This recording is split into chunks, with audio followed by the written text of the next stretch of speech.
He laughed when he signed the divorce papers, one of those dry, quiet laughs that tell you this is a man who thinks the whole world runs on the rules he's written. Right? Robert. 10 years building a business from a ratty one-bedroom in Detroit into something that made other people jealous. 6 figures, corner office, golf on Sundays. All the while his wife Karen worked 2 jobs, kept their lights on, made coffee, and did the math so the account never dipped into the red. But you wouldn't know it listening to Robert tell the story. In his head, she was set dressing. He was the star. So here we are, across a courtroom in Grand Rapids, him with that smug, game-over grin, flashing around a prenup like it's Excalibur airtight, ironclad, meant to send her off with nothing but her maiden name and whatever loose change the court would let her keep. He clicked the pen, scrawled his name, leaned back like he'd just want to bet no one else even realized was being played. But then here's where you got to picture it. Judge Halverson lifts the document to the light, squints, and drops 5 words into the room like a grenade. This document is not valid. Silence. The kind that hums in your ears. Robert's smile drops clean off his face. And for the first time all morning, you can tell he's not in control. Not all. Now, I know what folks expected. They figured Karen would walk out with nothing, start over at 42, while Robert married his assistant, drove off in that company SUV, and bragged about winning. Because, honestly, that's how these stories go. Woman leaves with a manila envelope and a dead phone. Man leaves with a life. But not today. Not in this courtroom. Karen didn't flinch when he tried to psych her out with a wink. She didn't even look at him. She just sat there, hands folded so tight her knuckles were white, while her attorney Tamika Monroe, her oldest friend, drolled out receipts, emails, contracts, timelines, and moments Robert thought were lost to the wind. Tamika pointed out pictures, bank statements, handwritten notes, even a spreadsheet Robert once mocked. "Why so organized, babe?" he'd said. "Yeah, about that." The judge started to take notes. Tamika's voice never shook. She spoke like someone who's waited too damn long to be heard. Every detail chipped away at Robert's confidence, until he quit looking at Karen altogether. That prenup? Turns out it was never filed. Not in 2011, not in 2014, not ever. No notary, no county clerk's stamp. Just a fake shield. The moment the judge held it to the light, it basically fell apart. But you gotta back up for a second. Because before all this, it was just Karen and Robert, 2 kids in Brooklyn with busted furniture and big dreams, living on borrowed Wi-Fi and hope. He was the big talker, always working on something. She was the one who actually made sure the rent got paid and the lights didn't shut off. She typed the business plan, sent the invoices, stayed up learning finance terms.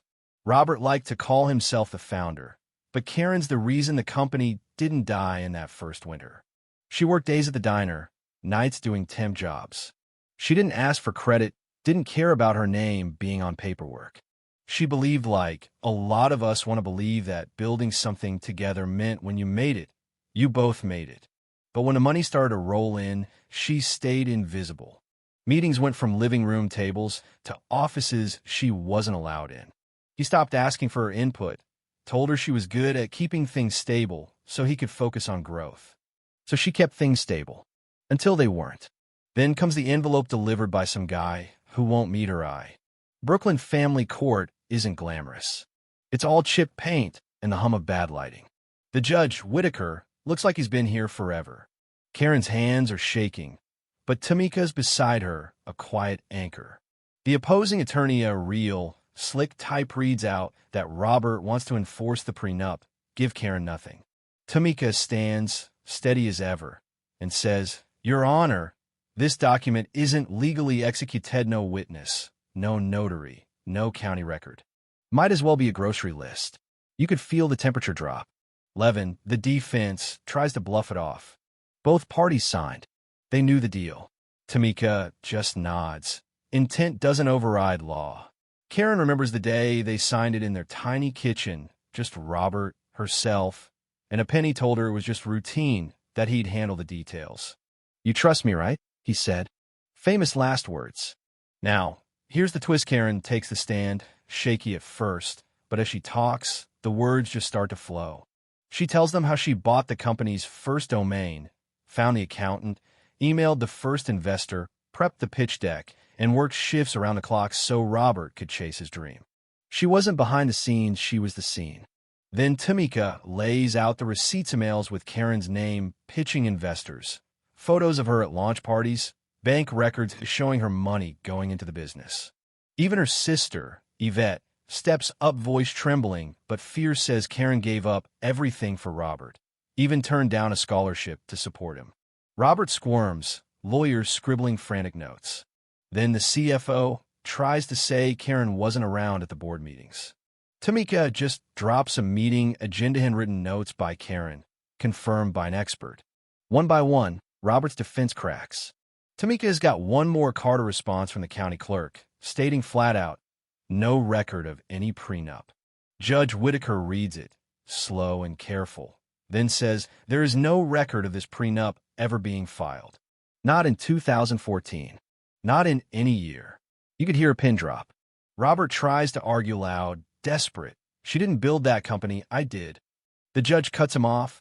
Enough. And that's it. Game over. Based on the evidence, Judge Whitaker rules for Karen. She gets the company, the house, most of the shared assets. Robert gets a car and whatever's left in the joint account. He just sits there stunned. No one moves, not even the air. Karen lets out a slow breath. Not a victory, but relief, like she finally got to exhale after holding her breath for years. When the judge signs the order, he looks Karen straight in the eye, says, "You may be seated, Mrs. Fields."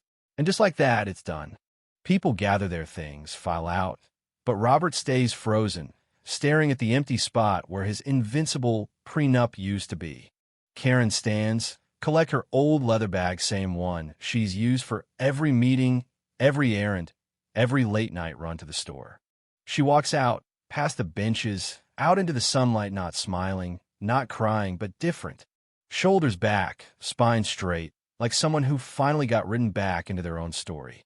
You know, sometimes justice doesn't look like fireworks. Sometimes it's just a signature, a sentence, a breath you finally get to take. But let me ask you, was justice served, or is this just another twist in a story about power and pride? Have you ever trusted someone only to find out they'd written you out? Drop your thoughts in the comments, because the next story, it gets even wilder and you don't want to miss it.